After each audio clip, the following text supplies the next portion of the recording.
नमस्कार मित्रांनो, आज आहे शनिवार. आपण आज शनी मंदिरामध्ये जात आहोत. शनी भगवानचं दर्शन करण्यासाठी, शनी देवाचं दर्शन करण्यासाठी. तर चला बघूया आपल्याला दर्शन कसं मिळतं ते. गाडी चालू करून वँग वँग करत करत आवडीचे गाणे लावून गाणे ऐकत ऐकत म्हणत म्हणत निघालो मंगरुळ्यातील सुप्रसिद्ध असलेल्या शनी मंदिराकडे. कॅमेरामॅन सारखंच माझ्याकडे कॅमेरा करतो. अरे म्हणलं माकडं, म्हणलं माझं काय काढतो, म्हणलं पुढे देखील काढणार, म्हणलं किती निसर्ग चांगला आहे.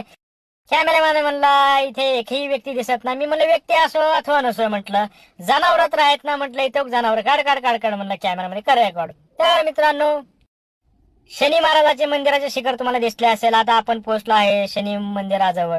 म्हटलं आता गाडी कुठे पार्किंग करावी, तर पुढे गाड्या लावलेल्या दिसल्या. तिथेच म्हणलं आपणही गाडी आपली पार्किंग करावी. गाडी केली इथे पार्क आणि निघालो प्रसाद घ्यायला. प्रसाद घेतलो. सशाच्या पावलाने कधी कासवाच्या पावलाने पुढे चलत चलत निघालो मंदिराकडे. म्हणलं चप्पल कुठे सोड, चप्पल इथे सोडली आणि केला मंदिरामध्ये प्रवेश. इथे मंदिरामध्ये आल्यानंतर जो प्रसाद घेतला होता, प्रसाद मांडणीला सुरुवात केली.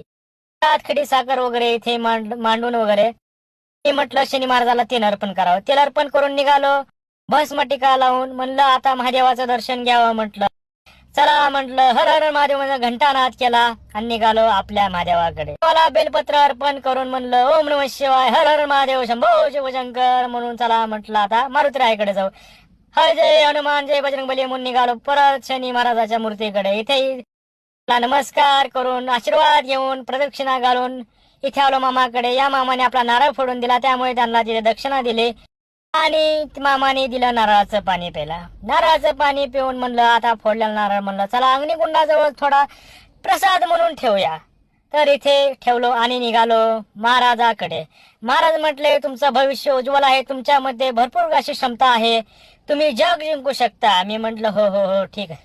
त्यासोबत महाराजांनी बरंच काही माझ्या भविष्याबद्दल कथन केलं. म्हणलं ठीक आहे. निघालो पुढे.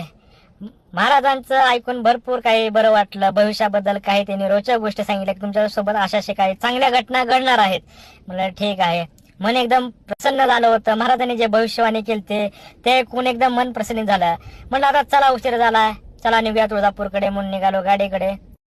थोडा हळूहळू जाऊन वगैरे गाडीचा दरवाजा हळूचपणे उघडला आणि गाडीमध्ये बसलो. गाडीमध्ये बसल्यानंतर हळूच असं एकदम दिसणं स्टार्टर मारलं आणि निघालो तुळजापूरकडे. बघता बघता हॉटेल आले आणि हॉटेलाजवळ जाऊन गाडी पार्किंग केली आणि म्हणलं चला तुमचा निरोप घ्यावा. धन्यवाद.